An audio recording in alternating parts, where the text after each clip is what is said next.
I'm Arya Schwartz alongside Rachel Galligan, and welcome to the Winsidr Show, where it's all about the W.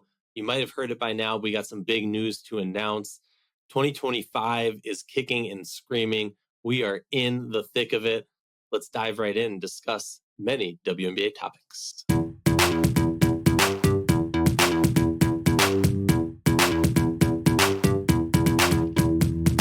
If you like our show, please consider joining our Patreon community, patreon.com/Winsidr. That's patreon.com/Winsidr. For less than a cup of coffee a month, you can directly show support for the hard work we do covering the W. And don't forget to see our amazing team's written content over at winsidr.com.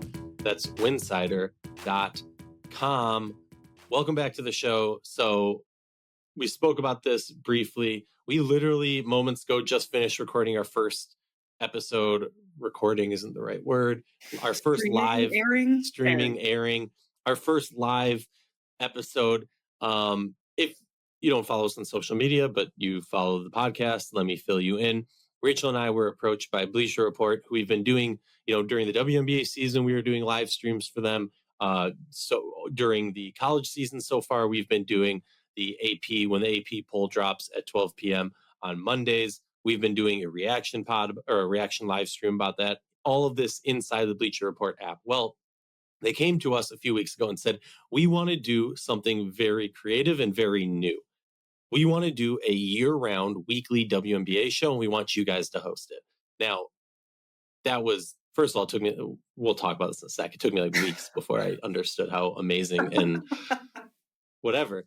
But so we just finished that first episode, and we want to do, sorry, WNBA people, like this isn't going to be so much our hot takes on it, but I'm sure we'll get into it a little bit, but about the W, that is. But let's talk about, Rachel, like we are now doing a live, 8 years ago, you and I started doing this podcast together. It's been a wild ride. We've had some amazing guests. We've had my dream guests. I don't know if we've had your dream guests, but we've had so many amazing people on the podcast. And every time it was always such a, did that really happen experience? Like, was that real? Did we dream that? How are we so lucky to have this experience type feelings? And all of it just because we love women's basketball. We love the WNBA. We love basketball. And I'm going way too long, Rachel. I'm just so it's, yeah, just we haven't been able to really process it yet together, and I think it hit me quicker than it hit Arya.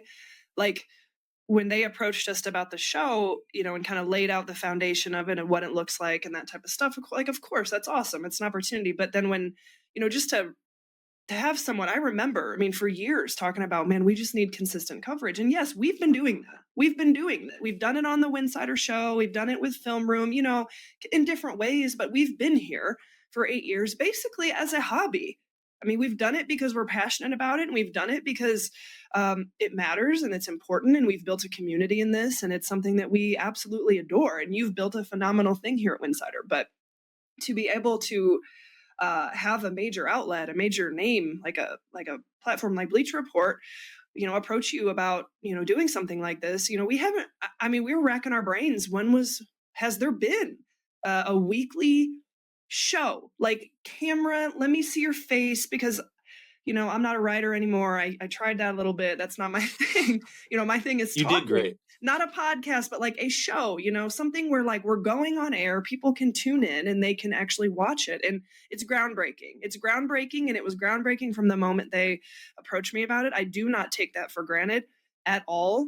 It's a groundbreaking moment for all of us, though. It's not just me and you. It's not about me and you. It's about just this game. It's about our community. It's about the WNBA. It's about the athletes.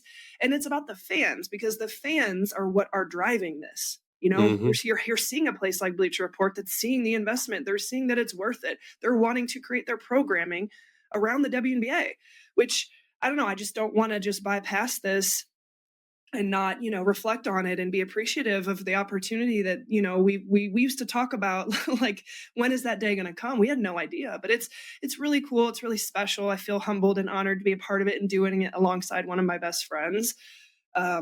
It's interesting because we have dabbled in it. We've gotten our feet wet last WNBA season, and now getting you to come over with me and do some college basketball stuff has been really fun. And I think they've invested in us and our spaces that we can, kind of show you guys too, which is a huge blessing. But it's just an exciting time. I'm thankful, but I'm not going to lie. I have such a sense of like relaxation when we come on here. Mm-hmm. Like we were talking about the show and I was like, okay, I don't want to be so buttoned up like we are in the top 25 show and, following a script and we got to follow this and, keep on track. We will stay on track. We will get into it. We will provide our hot takes, but a 30-minute show, when you're trying to get in certain things weekly is difficult, especially for us. We're long-winded. Listen to me right now. Case in point. But there is a certain element. I know there was a question mark of what does this mean with Winsidr? We're not going away. We will likely just piggyback these two off one another since we're here and it works well in our schedules. And there is a sense of peace though, just coming on the pod and like just relaxing. Like I don't feel like I'm like having to be on. I can just really talk and be myself and engage with you and the people who've been with us for so many years now. I mean, we say it all the time. We still think that like 2 people listen to us. So shout out to you guys who've been shout here. Out to you 2 people who enjoy listening to us, because it still blows my mind that people want to listen to me ramble on. But yeah, I don't know. I'm glad that I had an opportunity to get that off my chest. It's definitely too much to, just put out on Twitter. So that's what we wanted to use today for a little bit. Oh, yeah. I mean, look, it is, first of all, more than anything, you and I would kill not just for this opportunity, but for anybody, voices that we like to listen to, or anybody, heck, even voices we hate to listen to and we obviously always disagree on.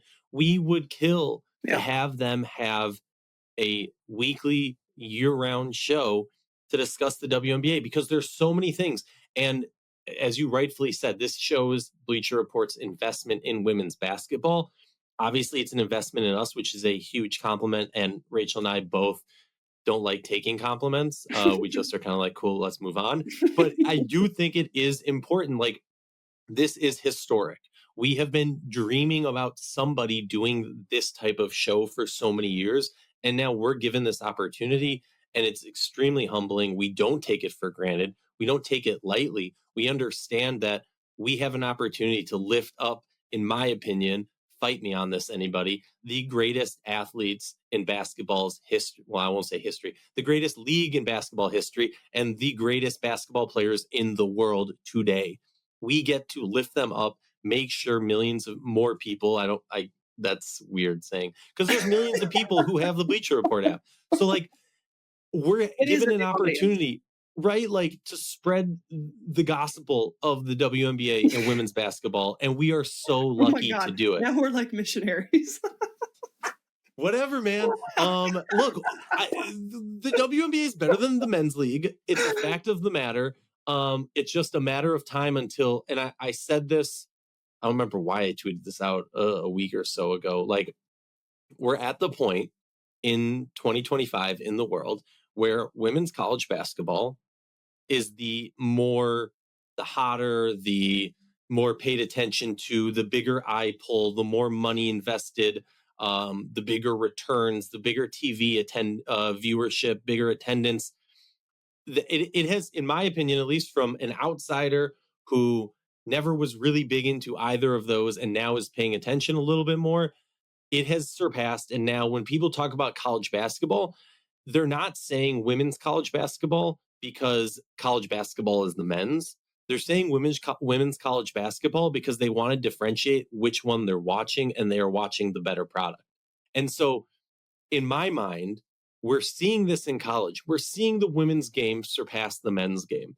And in my opinion, my humble opinion, it is just a matter of time until the WNBA does that also. I think we'll get to a point where we'll kind of be like do-si-do, switching. This season, the W is a bigger deal. This season, the NBA is a bigger deal. And back and forth based on storylines, based on marketing, based on, players, and so what. But I think we are truly in that growth. And for Bleacher Report to see that and say, we want to be invested and we see the importance of it. But then also for them to see that in us is really touching. For sure. For them to say like, hey, you guys are the ones, we appreciate what you've been doing. We think you're doing a good job. is so amazing. I had another thing that I wanted to say, but now I'm completely blanking on it. But I think think one it's of the just biggest things is we need to try to get people to understand if they do want to watch it. yes, It's obviously not just going to pop up on your Twitter feed or, whatever, and you're going to see us. So, and we're aware of that. It took us a minute to kind of figure it out. And it is a completely different community. I mean, first and foremost, it's free. Let's just be it's clear. free. It's Yeah. completely free. Sometimes you can go on there and just click the link that we'll put on Twitter and like, we'll just pop up. Other times it's going to take you to the App Store. At the end of the day, this show will be on the Bleacher Report app. You can create a little profile. It's free. They have a little, you can get and engage with people. You can see different content. It kind of has like a Twitter-ish sports feel to it. Like you can post on your, timeline. We don't do it a whole lot. But then you can go on there and you can see that will take you, once you have the link installed and you have a little account, you can go in there directly, click on our link, and it'll take you straight to the show. So it's actually not that bad. We've played around with it, I would say the last 6 months as we've kind of gotten familiar with it. But it's obviously a platform that a lot of people live and exist on. But I don't know that that's really crossed over to women's basketball fandom or WNBA fandom quite yet. So just kind of wanted to explain that to everybody. If you do want to watch it, if you do want to, get to that show and easily kind of figure it out.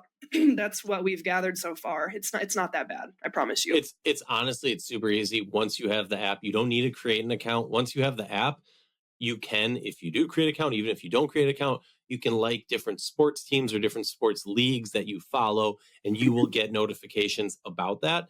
You will also get, whether you follow us or not, you're going to get notifications from the app if you allow that on your phone, letting you know when we're going live, letting you know that the show has begun. And that's for our AP show and this one too.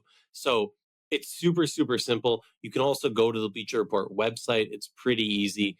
Once the show starts on those days, you can go there and watch it. Also, you don't need to be in the app, from my understanding, at least, because I think one time I wasn't on the show and I watched Rachel do it from the website. Yeah. So yeah, it's another cool thing about it too. Like Hoop Muse. This is someone in Utah that I've kind of engaged with recently from the college basketball side. Like it's fun to be able, when we're not doing our top 25 stream, when we're doing these streams that we're in control of, we're producing, we have that training and technology, but we can like have the chat and we can engage with you guys. It's kind of like playback we did a few years back when we were watching stuff together and we could all talk together and hang out. It's not like you're just sitting there having to watch us. You can chat with us. We can like your comments. I can reply back to you. Like we can make it really interactive in that way. And so, there was just a comment on Twitter about that. Like, oh man, I had so much fun just kind of hanging out and engaging with you guys. So that's a cool part awesome. About it as well. No, and the cool thing too is like that can direct what we're talking about, right? For sure. Where we say, oh, this player is the best player ever. And then shout out to Pootie Tom hops in the chat and goes, hey, you're totally wrong. That player is not the greatest player ever. Simone Augustus is. And then we can go on a rant about why we agree, why we disagree, and so on and so forth. So, and that's definitely something that we want to continue to do on that show. Similar to this show, how we spend our time being honest and critical, we're going to do it in that show too. Just because there's likely more than 2 people, wink, wink, watching doesn't mean that we're all of a sudden going to pull our punches and things like that. We are going to be honest and critical. That's what we do. And if there's any more thoughts on this, I just want to say we have 2 minutes to go, but I want to get in one WNBA thought. So get in your final. Well, I was going to say we also haven't said this is our first of the year. So Happy New Year, everybody. Oh yeah. Hope you guys had a wonderful holiday season. I went to Florida, hung out with my family. I know you were traveling a little bit, so I hope everybody had a great holiday time. We are entering core designation time. We're entering qualifying offer time. There's a lot of meetings. There's a lot of stuff going on behind the scenes right now as we kind of gear up for that. And we're going to know the core stuff here, I would say, in the next week and a half. I'm a little rusty from my free agency stuff since I retired from breaking the news. There might be an offshoot bomb here and there, but yeah, things are ramping up. We're right in that period of time where those meetings are happening. And then coming in February is where we start actually hearing those signings. Things become official. There's going to be a lot of handshake deals the next couple of weeks. And so enjoy a little bit of quiet right now and enjoy a little bit of, your women's college basketball right now because the WNBA movement is getting ready to ramp up. We've already talked about Golden State. I don't think we talked about the Dallas Wings hire. That might be the one thing we could touch on. Fine, let's dive in. I'm gonna no. Here's the thing with the Dallas Wings hire and the DC hire, both of them. And I'm gonna be blunt here. We've already, and honestly, if anything, doing the other show, Rachel, is gonna make me have hotter takes and more blunt on this because I'm gonna I've already gotten out my nice talk, and now I'm just gonna be more cutthroat. I'm very underwhelmed by DC's hire. I'm disappointed by DC's hire to go from such a cornerstone of the league. I understand a time has to come eventually. Sure. To go from such a cornerstone of and I have my own issues with Little T, but to go from that to where we are now with a coach with barely any women's basketball coaching experience is a huge disappointment. I'm not even talking about the GM. When it comes to Dallas, it's a little bit different. I have my concerns, but I'll wait a little bit. My biggest concern is, and I think it's, look, when the other hires were announced around the league, there was a wide chorus of great hire. Oh man, this blah, blah, blah. When the Dallas Wings hire, I don't want to say it was underwhelming, but I don't know another way to say that. And I don't mean that in a rude way, but it was underwhelming. And I think Dallas almost even acknowledged it by saying, we interviewed 30 people for this. And now, look, you know me, I'm a devil's advocate. So there's two sides to that coin. You can say we did our due diligence and we got the person we want, or you can view that from you didn't know who you wanted. You interviewed a ton of people. You set out a wide web. You weren't able to get who you wanted. And that's why you sent out the wide web and you ended with this. So there's a lot of question marks with it. My biggest, but it's less about those question marks. It's about what you can produce. And with Dallas, we have seen 6 coaches in 8 years. Thank you for correcting me because I was thinking it was 7. We have seen so much turnover. We have seen the same story over and over and over. We have seen them doing the same equation over and over and over. Maybe now something will change. I don't know, but I definitely have questions. I'm fascinated with Dallas from the standpoint of the shifting of Greg Bibb and the reins that he's had on this organization for so long. Can that truly shift away? Can Curt Miller be given the type of control and freedom that he needs to function? How does that dynamic work with one another? We remember Curt Miller was sought after by Dallas, but chose to go to LA, so it's interesting. I don't think there's not bad blood there. Sometimes when you're going through a hiring process, you're like, okay, not now, maybe later. So now Bibb and Miller finally link up. Curt Miller in his first position, not as a head coach. How does he handle that? Stepping away from the sidelines. Is he ready to do that?